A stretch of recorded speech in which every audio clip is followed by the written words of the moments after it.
We lived in one room in a communal apartment, and as I grew up, the room kind of became smaller on one side, but on the other side it became endless. When I was little, my loving grandparents often spoke Yiddish. I tell you, they spoke Yiddish behind my back in case they didn't want me to understand what they were talking about. Being lazy, I have never pursued to learn the words, with few exceptions of course, but those words were the music to my ears.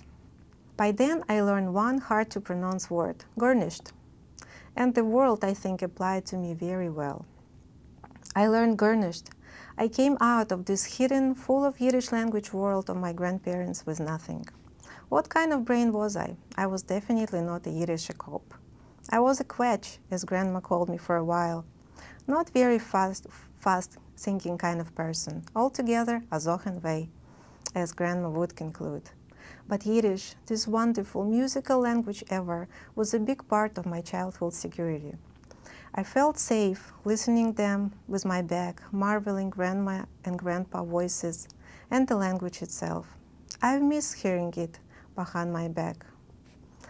Also, they couldn't go too far to talk even if they wanted to. 3 of us shared one small room in a communal apartment where we also had to share kitchen and bathroom with 2 other families. One room for 3 people, I felt wealthy and fortunate. I have never thought until I was a teenager how tidy it actually was. When I was little, I sincerely thought our room was big, beautiful, and luxurious.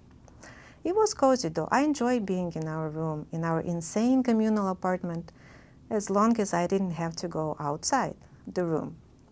When I did have to leave the room, to use the bathroom or take a long walk through the longest corridor to the kitchen, I had to face the reality of unpleasant smells, sound of bickering.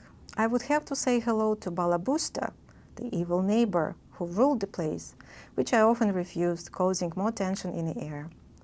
I would have to wait for the bathroom, dying of pressure on my weakened by constant waiting bladder. I would have to answer communal phone and knock neighbor's door, which I often refused, telling the person on the other end of the line that no one is home except myself, causing even more tension in the air.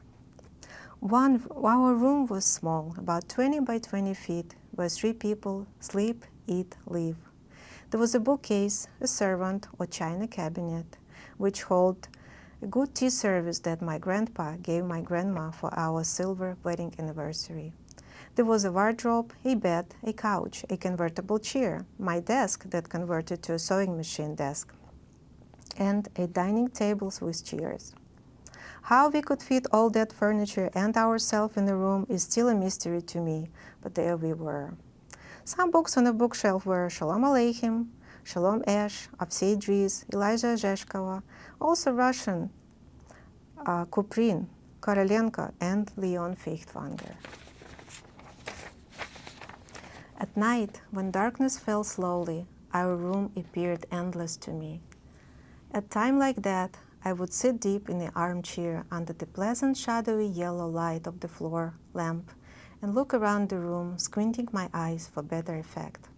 At other times, sunk in the armchair, I would read and zone out as I did, imagining mysterious kingdoms just like those that my grandma told me about in her endless nighttime stories. Stories I loved so much. It seemed to me that room lived a life of its own. Furniture moved around slightly to make itself more comfortable. Dining chairs hid from the wind draft between door and windows.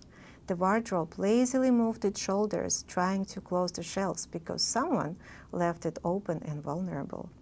The bookcase shuffled books and memorabilia on its glass shelves to straighten things up and look presentable. The couch fixed a blanket over itself, so Grandpa always felt cozy lying down on it. This wonderful, unseen ballet, unknown to anyone else but me, was a huge help to my grandma in her busy Cinderella days as she worked, ran the house, cooked, cleaned, and made all the major decisions for 3 of us.